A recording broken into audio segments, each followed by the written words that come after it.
Hi everyone and welcome back to the channel. So in this short video I'd like to show you how you can quickly and easily fit a hinge such as this one onto an internal door. So to install the hinge into the door you're going to need a few things. You're going to need a good sharp chisel, you're going to need a hinge with some screws to attach it. To attach the screws you're going to need an awl to make the marks for the holes, or you could use self-centering drill bits such as these.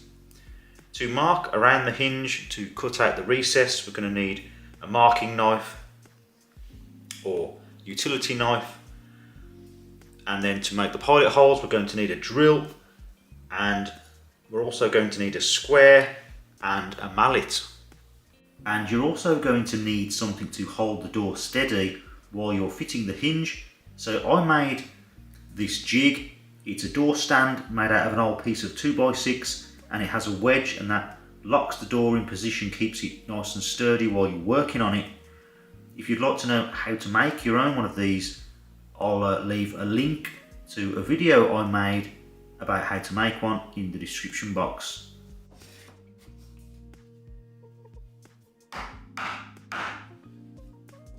And as you can see, the jig just holds the door nice and steady, ready to be worked on. So firstly, I've marked out the area where I want to fit the hinge, and I'm just going to extend those lines with a square so I know exactly where this hinge needs to go on the door.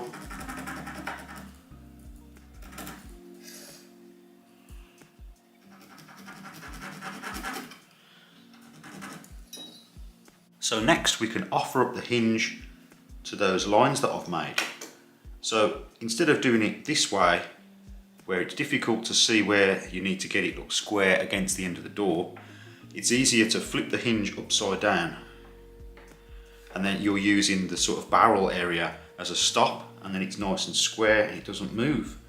So once you get that nicely lined up with where it needs to go, which is about here in my case, then we can take the marking knife and start marking out the area that we'll be chiseling.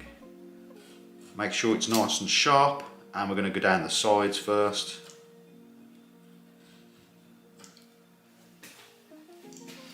Keep it in position.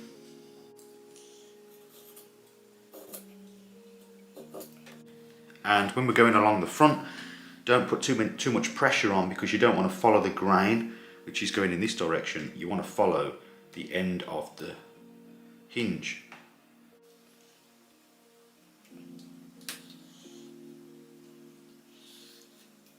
And this all just gives us a guide for the chisel, so that we don't chisel out too much area and we stay within these lines. This hinge is quite deep, so it doesn't really matter how many times I score the wood.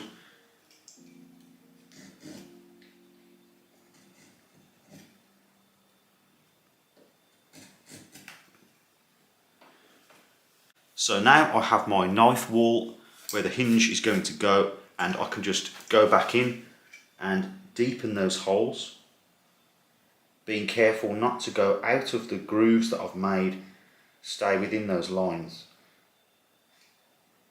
And this will just make it much easier later on to go in with the chisel.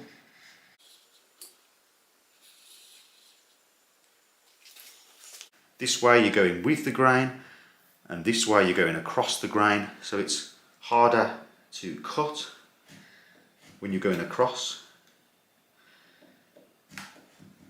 And before anybody comments on the door itself, I know that it has some stain marks. I'll be sanding it down, undercoating it and repainting it. To determine how deep you need to cut this recess, you can offer up a square to the top here and use that as a guide, and then using the back of the hinge and the corner, just run it along the square and push up against the wood. So I'll do either end.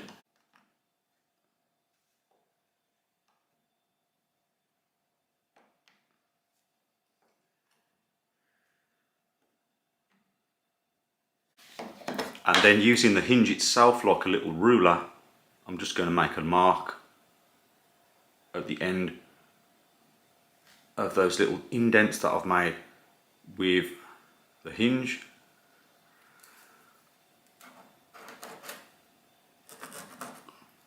There we go. So now we know where we need to go, how deep we need to go with the chisel. So now I'm going to run another knife wall along this edge, trying to stay right on that pen mark that I just made. Again, this will just make it a lot easier when I go in with the chisel.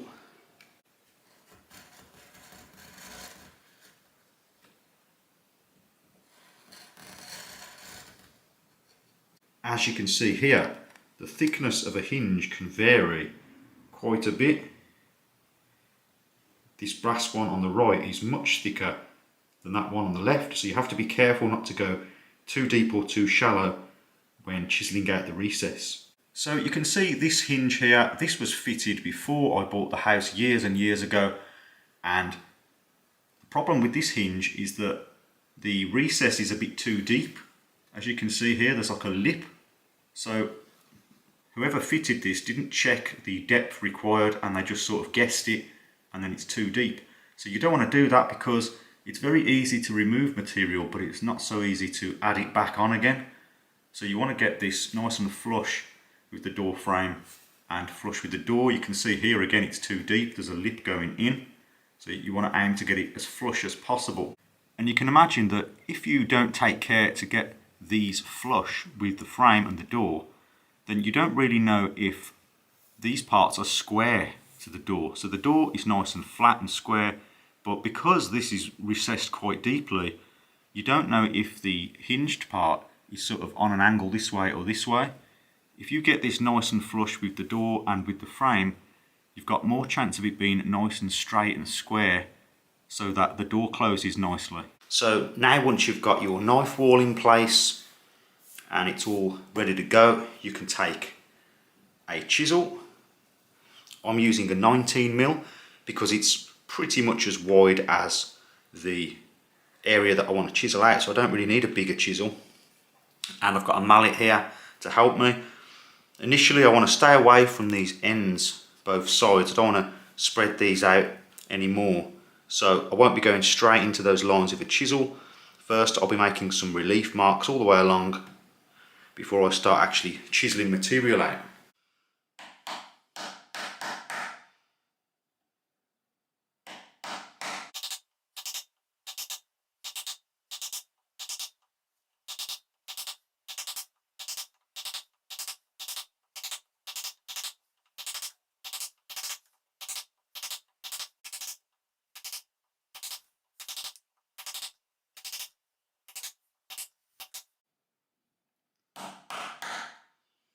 So now all the relief cuts have been made, you can start removing material.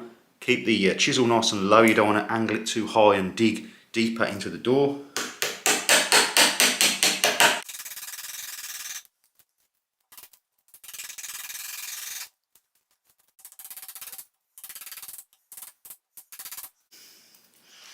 Now the bulk of the material is done, we can start working on these corners here, because there's nothing behind them, so they're not going to bulge outward.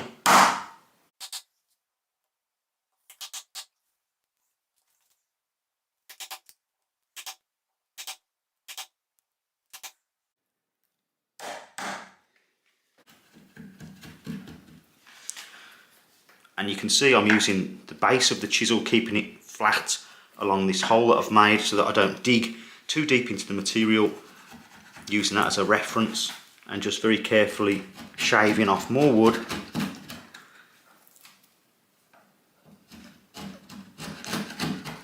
And then periodically you can just check to see if you're deep enough with the hinge. I'm almost there now, I've got a little bit more to go. So I've got a little bit more to go, so I'm just going to deepen the knife wall on the inside slightly.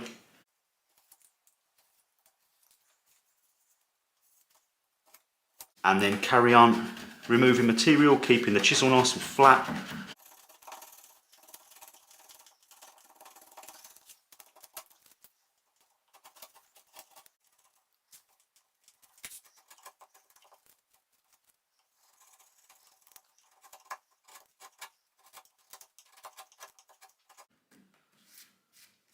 And then once you've got the recess to the required depth, you can just use the marking knife to just tidy it up and remove any of those little wispy, splintery bits of wood. Clean out the hole. So now that I've got the required recess depth, I can use the hinge again just to check that it's accurate. As I say, use this along the way just so that you don't go too deep. It doesn't matter if you go a little bit deep, but you want to keep it as flush with the top of the door as possible. Maybe with a little bit of wiggle room side to side. That's always helpful when you're fitting it. But there you go, that is sitting nice and flush, and you can just check that with your finger and it runs over nicely. The next step is to add the screws. When you're drilling out the pilot holes for the screws to attach the hinge, you can use an awl such as this one to make centre marks, and then you can drill into those centre marks with the drill bit, or you can use a self-centering drill bit like this one, and it has like a collar on it, and when you push into the hole where the hinge hole is, it will keep everything centered automatically for you with this collar. So now I'm going to offer up the hinge into position, hold it in place, and then drill down with this self-centering drill bit.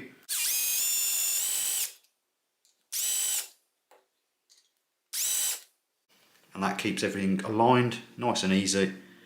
And there's our 3 holes. So finally it's time to fit the hinge. So we can offer it up, and I like to use a longer screw in the centre, and that keeps the hinge nice and sturdy for the future. And then 2 smaller hinges either side. Doesn't really matter, but that's how I like to do it.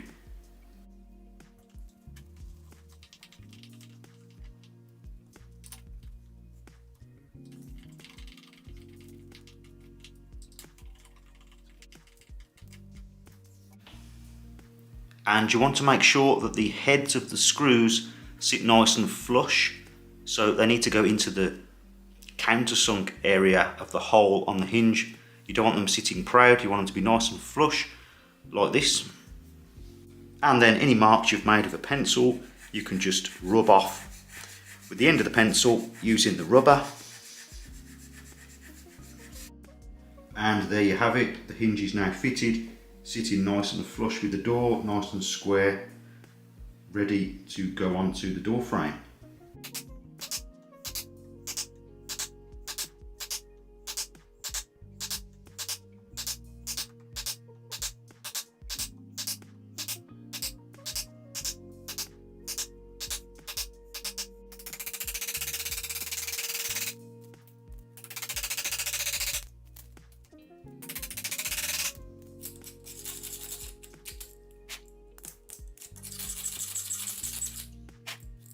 So I've just cut out the recess for the second hinge on this door, and this time I've got an even better, tighter fit, as you can see there. Perfectly flush and nice and tight with almost no gaps at all. So with a bit of practice, you should be able to get it just perfect. So if you don't have the self-centering drill bit, you can just use the awl and just eyeball where the center is of that hole and just make a mark.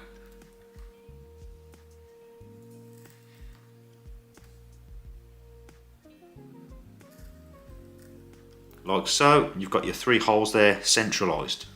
Then you can come in with a wood drill bit, and the little point of the wood drill bit will fit into the awl hole.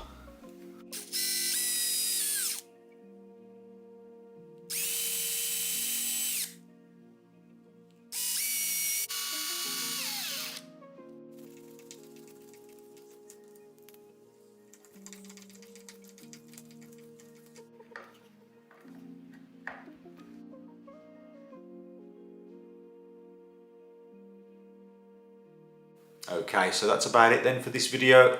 There's the 2 hinges all nicely fitted, nice and flush with the door, and I think they look pretty good. Quite easy and simple to do with basic hand tools. So if you did find this video useful, please remember to like and also consider subscribing for more DIY related videos. And as always, thank you very much for watching, and I'll see you next time.